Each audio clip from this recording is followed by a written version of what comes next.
Okay, this Gundam has the red, white, and blue. Check. The box art almost looks like fireworks. Check. And, well, looks like it's perfect for the July 4th special.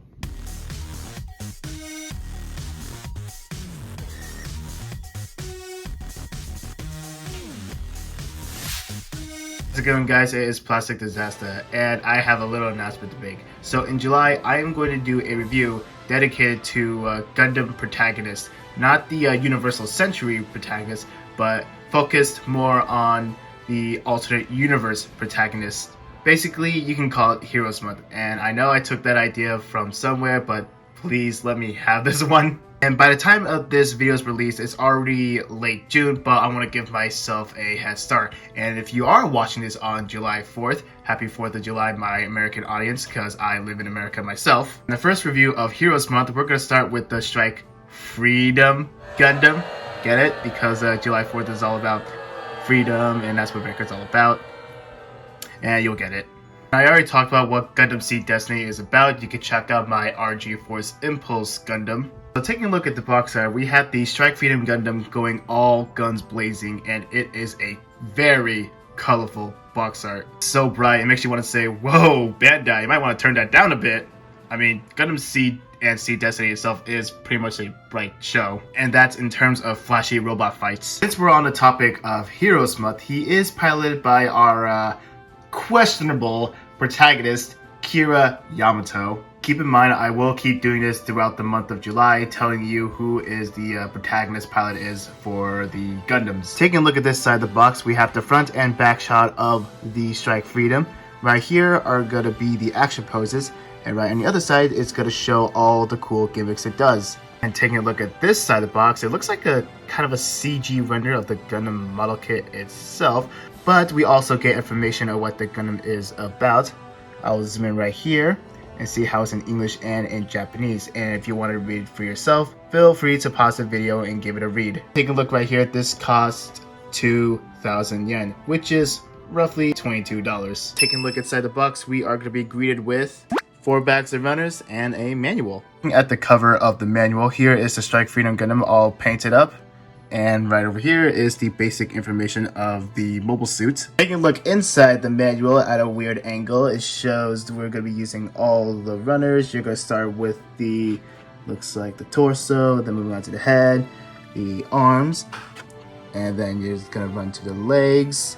And it shows how you put the backpack together, even the side skirts right there. And I know it looks kind of weird. And right here, it shows that you're going to put the kit together, course, and the accessories and how to use them. This side of the manual is going to be the familiar poses we saw on one side of the box. Here in the back of the manual, we have 2 new poses, and the rear shot again, more weapons, a familiar CG render, and the color guide if you're planning on painting it. Starting off with runner A1 is going to be the white parts. So it looks like we're going to have parts for the head right here. Looks like we're going to have parts for the legs, parts for the shoulders, the front and back skirts, and looks like the waist parts.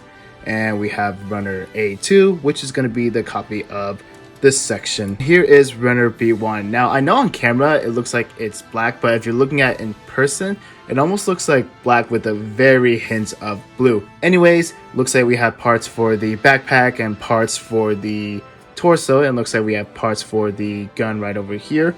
And we have runner B2, which is going to be a copy of this section. Runner C is going to be a multicolored part. Looks like we have red parts, looks like gray, blue, I'm not sure if I said it right, parts, 1 yellow part right here, and 1 translucent blue part right here, and that's going to be part for the shield. Looks like it's going to be parts for the sight guns, that's also part for the head. And for the red parts, it looks like these 2 are going to be parts for the arms, that part's going to be for the, seems like the chest or something. That's part of the head right there. It looks like we have some detail parts right here. Runner D1 and D2. It looks like one big runner, but it was snapped in half during production. Looks like we have these parts for the dragoons, parts for the feet, and looks like we have parts for the chest or torso. E1 is gonna be the gold parts, and the gold on this one doesn't really look that gold. And if it was like gold plated, it would cost a little more, and I could see why it would. So we're gonna have to stick with what we got. So looks like we have parts for the frame, parts for the hands, and parts for the waist, and we have runner E2, which is gonna be a copy of this section. Beam saber effect parts for the beam sabers, and here we have the small runner of poly caps, but it's in the same gold as runner E. And last but not least, a small sticker sheet. And if you're the kind of person who uses stickers, this is like not a big deal because it's not a lot. And if you paint like me, that's nothing to worry about as well. That about wraps up the unboxing. So far, it does look like a pretty promising build. And I forgot to tell you guys that this kit came out in 2016, so I have high expectations for it. So I'll see you guys after the build. Here is the Strike Freedom all put together. No paint, no stickers, no detail. Well, the only areas I painted would be the eyes, because if you know me, I am planning on detail painting, so I want to give myself a head start on the eyes. And as for building experience, I was really impressed. There were some areas that you thought would be a sticker, like for example, this little red bit right down there. That's actually a red part. And for a kit that was made 5 years ago, I'm so glad that Bandai went the extra mile for it. It's coming from a guy who's not a big fan of Seed or Seed Destiny. I don't know if I already told you on my RG Impulse review, I just like the technology, not the characters. Okay, so I'm gonna give you a 360 look of how the kit looks. Even though it is, even though the color separation is really great, there are some areas that need to be painted, but otherwise the out-of-box presentation actually looks really nice. In terms of proportions, I don't have the old 1/44 scale of the Strike Freedom Gundam, so I can't make a proper comparison for that. But comparing this model to the anime, well, this model actually looks tall and sleek and more angled by comparison. And is it me, or is the arms are a little too long? But that's just me being nitpicky. Taking a look at the seam lines, there's one going down the side of the head, one going across the shoulders, and of course, the wings. And don't mind the terrible nub marks that's on me. I'll do my best to fix it once I get to detail painting it.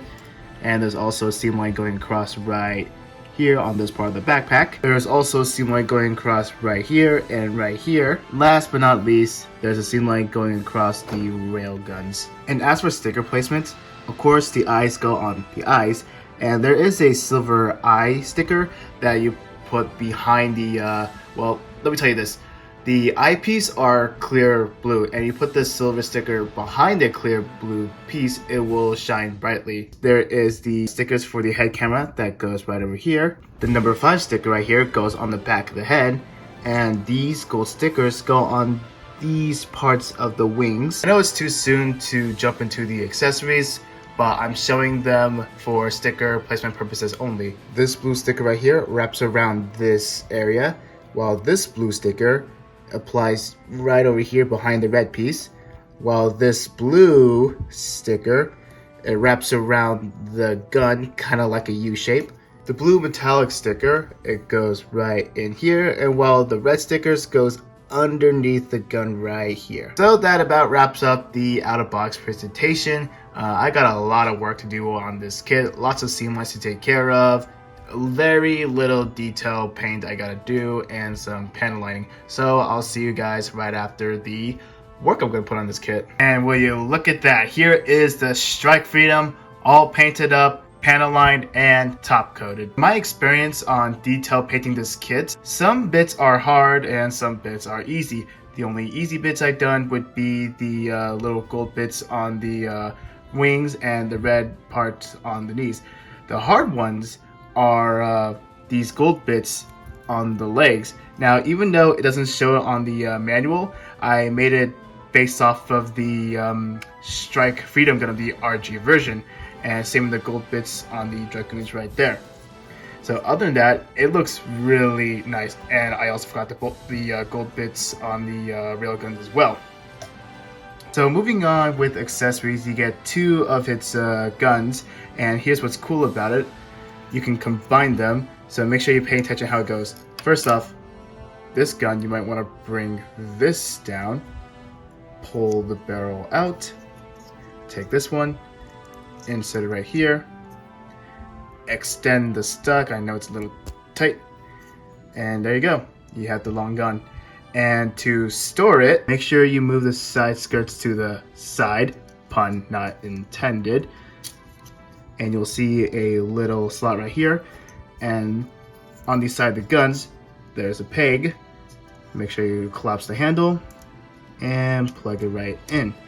Pretty nice weapon storage, and of course you're going to do the same to the other side. As for hand options, you can see he has 2 weapon holding hands and you have 2 open palm hands. Next we have the beam shield. I'm going to call it that because I forgot what's the official name for it, but anyways, if you want to put the shield on the kit, pop off the red cap on the side of the arm, put the shield in, and sandwich it together. And bada boom, that's how it looks. Next up, we have 2 beam saber effect parts, and the beam saber handles are placed on the side skirts. So here's what's cool about these beam sabers. You can have them dual wield, right? But what's even better, if you combine them like this, you can have them hold it just like Darth Maul. Next up is the rail guns I mentioned earlier. So if you want to make him use it, let's pull the wings back so it won't get in the way. First, you lift this part up and you lift this part out, and it's easy as that. For the final accessories, you get the dragoons that are attached to the wings. The thing is, there is no action base support where you can have it.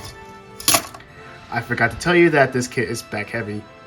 Anyways, notice how there is no action base port to attach it so you can have it fly around. But I think I could make it work. I tried. Let me try take 2. It could work. Just hope that you have 8 of these so you can have all 8 of them whooshing around. Or another alternative, I believe there is a P Bandai version of this kit that comes with the effect parts of all 8 of these dragoons whooshing around. That is if you have extra cash on you.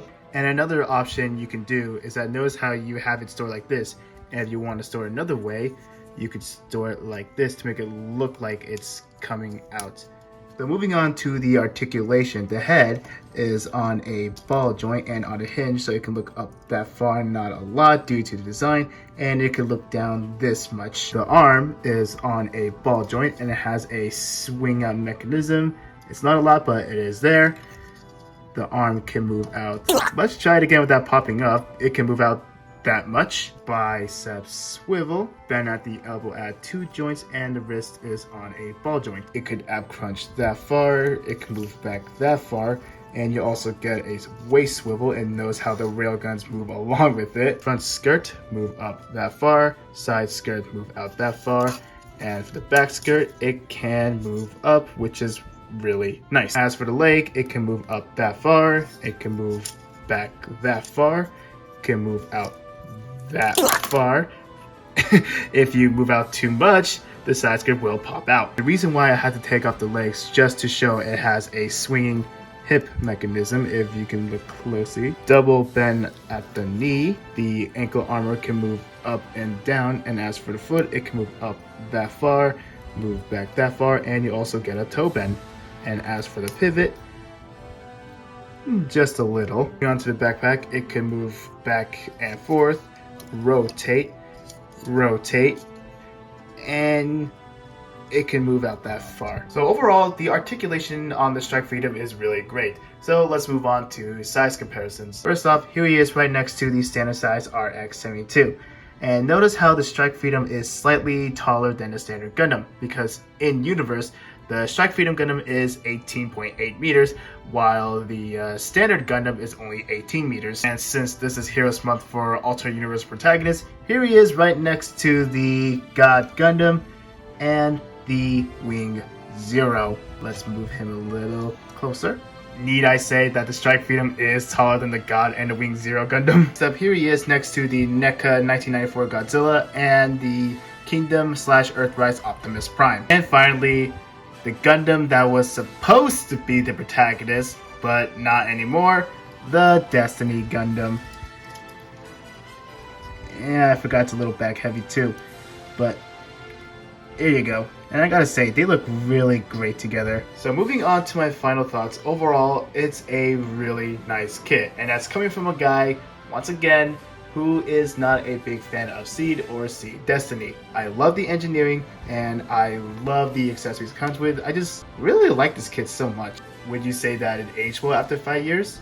Well, yeah, it does age pretty well. All I could say is that pick this kit up, you won't regret it. Anyways, thank you guys so much for watching this video. If you made it to the end, please consider to subscribe, comment, and give it a like as well. And I'll see you guys in the next video with more Protagonist mobile suits. Also, thank you guys for helping me reach 31 subscribers. I know it's very, very, very little, but it still means a lot to me. Let's hope we get to, I don't know, maybe 100. That's my minimal goal right there. So once again, thank you so much.